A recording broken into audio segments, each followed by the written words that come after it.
Hello बच्चों, NCERT solution में एक बार फिर से आप सभी का स्वागत है। तो बच्चों, इस वीडियो में हम एनसीईआरटी क्लास 10th साइंस का जो चैप्टर नंबर 6 है लाइफ प्रोसेस, उसके क्वेश्चन एंड आंसर्स को सॉल्व कर रहे हैं जो एनसीईआरटी द्वारा दिए गए हैं। NCERT question and answers. पिछली वीडियो बच्चों हमने इंटेक्स क्वेश्चंस 1 to 4 तक सॉल्व किया था। अब इस वीडियो में हम इंटेक्स साइज 5 से शुरू करेंगे। चलिए क्लास को शुरू करते हैं।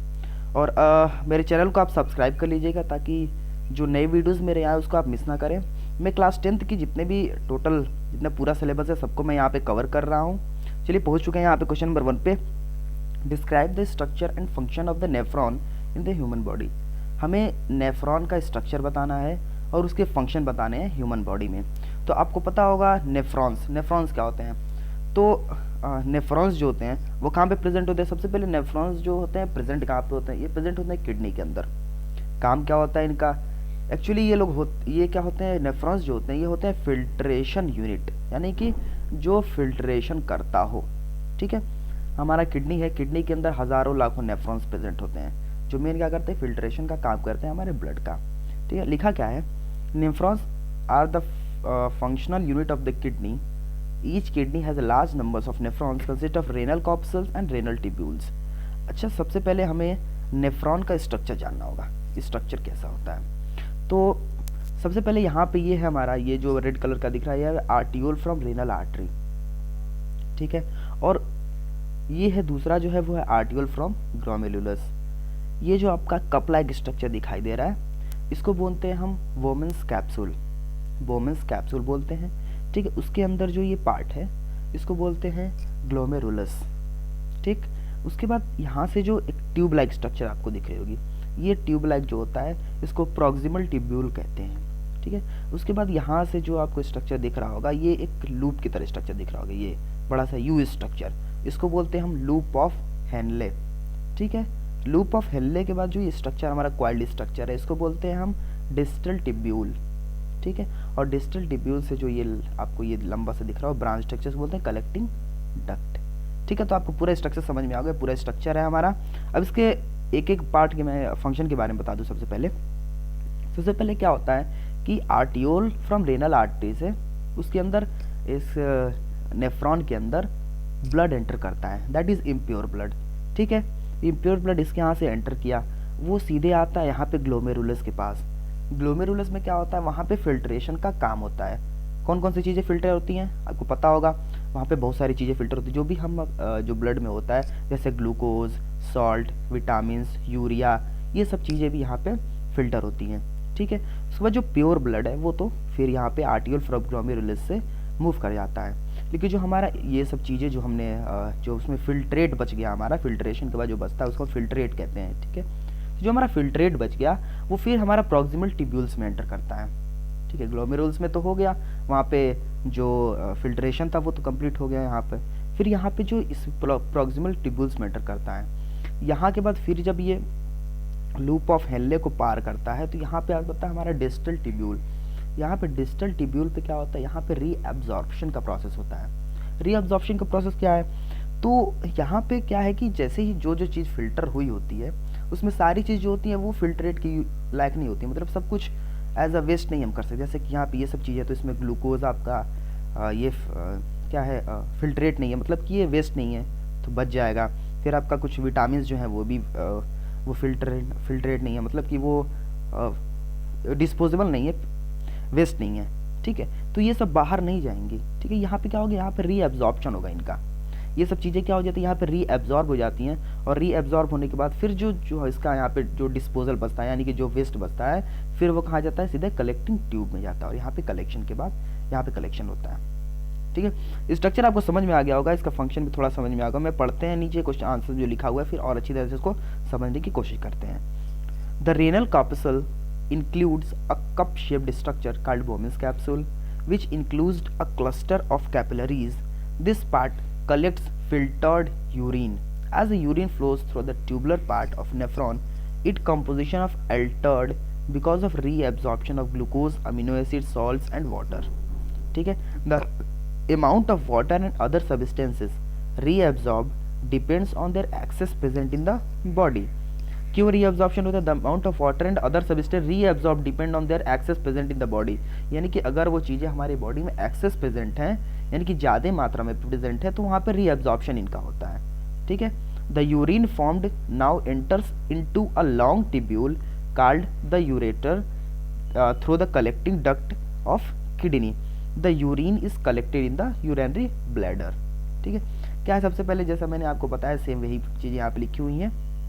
यहाँ से एंटर करता है ब्लड, यहाँ से प्योर ब्लड निकल जाता है, यहाँ पे फिल्ट्रेशन होता है, फिल्ट्रेशन के बाद यहाँ पे पूरा यहाँ पे जो होता है ये पूरे यूनिट्स में रीअब्जॉर्प्शन होता है, उसके बाद यहाँ पे कलेक्शन होता है, ठीक है। काफ़ी ईजी है, आप लोग बिल्कुल चिंता ना करिएगा, बिल्कुल अच्छी तरह से पढ़िएगा, बिल्कुल ईजी है, कोई इसमें बड़ा वो नहीं, पहाड़ की बात नहीं है, ठीक है।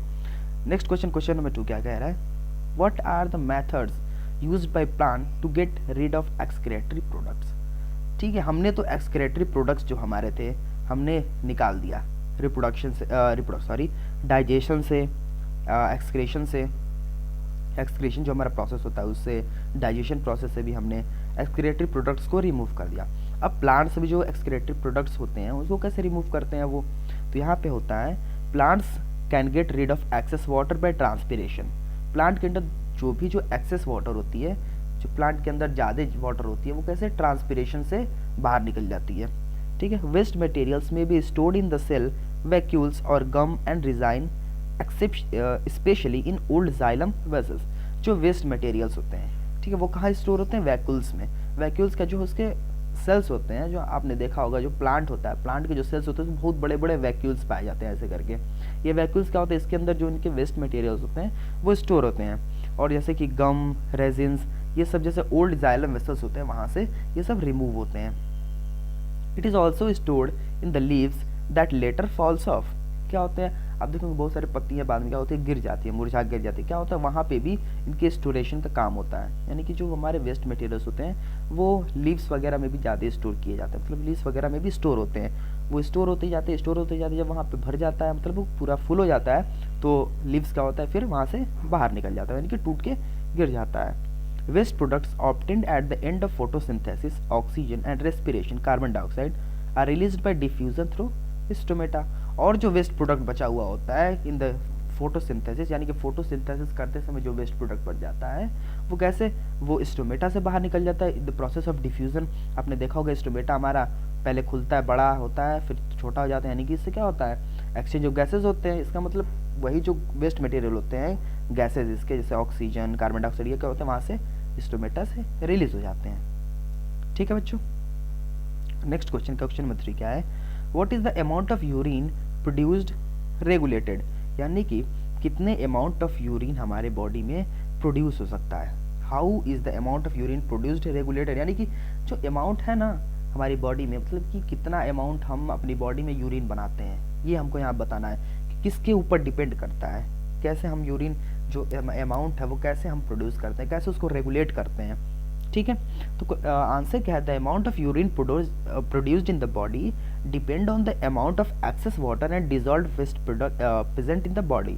करेक्ट, जो भी हमारे बॉडी में जो वेस्ट मटेरियल्स होते हैं, यानी कि जो यूरिन होता है वो किसके ऊपर डिपेंड करता है, उसका यूरिन का जो अमाउंट होता है वो एक्सेस वाटर के ऊपर डिपेंड करता है। यानी कि आप प्रैक्टिकल लाइफ में भी देखे होंगे, जैसे हम जितना ज़्यादा पानी पीते हैं उतना ज़्यादा हमें यूरिन आता है, उतना ज़्यादा हम टॉयलेट जाते हैं। इसका मतलब जो यूरिन डिपेंड है वो मैक्सिमम किसके ऊपर डिपेंड करता है, वाटर के ऊपर डिपेंड करता है। और दूसरी चीज़ कौन सी है, dissolved wastage present in the body, यानी कि बॉडी के अंदर जितना ज़्यादा वेस्टेज होंगे, जितना ज़्यादा वेस्ट प्रोडक्ट होगा, उतना ज़्यादा हमारी यूरिन आएगी, उतनी ज़्यादा वेस्ट प्रोडक्ट हमारे बाहर निकलेंगे। If there is excess water present in the body then less water is reabsorb.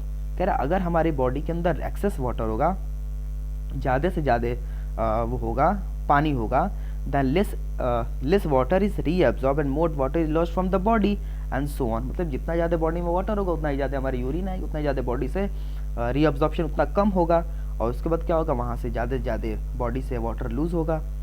Some other factors such as habitat और organism such as hormones such as antidiuretic hormones regulate the amount of urine produced. यानी कुछ ऐसे factors भी होते हैं, जैसे सिर्फ पानी नहीं, जैसे कुछ ऑर्गेनिज्म हो गए हैं और बहुत सारी चीज़ें होती है, हार्मोन्स, जैसे कि यहाँ पे लिखा हुआ है एंटीड्यूरेटिक हार्मोन्स, ये भी हार्मोन रिस्पॉन्सिबल होता है हमारे यूरिन के अमाउंट को रेगुलेट करने में, उसको रेगुलेट करता है। कुछ फैक्टर्स भी होते हैं जैसे हैबिटेट, जैसे गर्मी का मौसम है तो गर्मी का मौसम में, ये हैबिटेट का एग्जांपल है, गर्मी के मौसम में आप क्या टेम्परेचर गर्म है हमारी बॉडी में, ज़्यादा हीट एनर्जी प्रोड्यूस हो रहा है, तो उसके क्या होगा, वाटर का लॉस वहाँ पे ज़्यादा, वाटर ज़्यादा हमारी बॉडी से निकलेगी। ये यूरिन तो नहीं, कैसे क्या होता है कि बॉडी से वाटर निकल गई, ठीक है, तो वाटर की वहाँ पे कमी होगी तो यूरिन भी हमारा कम हो जाता है। लेकिन वही हम ठंड के मौसम में देख लें तो बॉडी से हमारे वाटर कम निकलता है, इसलिए हमारी बॉडी में एक्सेस वाटर रहता है और उसकी वजह से हम ज़्यादा से ज़्यादा यूरिन जाते हैं। आपने देखा होगा हम लोग गर्मियों के मुकाबले ठंडियों में ज़्यादा यूरिनेशन करते हैं, ज़्यादा टॉयलेट करते हैं। तो यही कारण है हमारा यूरिन रेगुलेशन का। ठीक है बच्चों, तो यहाँ पे इंटेक्स एक्सरसाइज 5 खत्म हो गया है। नेक्स्ट वीडियो में हम यहाँ से शुरू करेंगे, ये सारे क्वेश्चंस को सॉल्व किया जाएगा और यहाँ से देखते रहिएगा वीडियो को। और अगर आप हमारे चैनल पर नए हैं तो चैनल को जरूर सब्सक्राइब कर लीजिएगा और भी मैं यहाँ पे वीडियोस डालूँगा। चलिए क्लास को यहीं पे ख़त्म करते हैं। Thank you very much.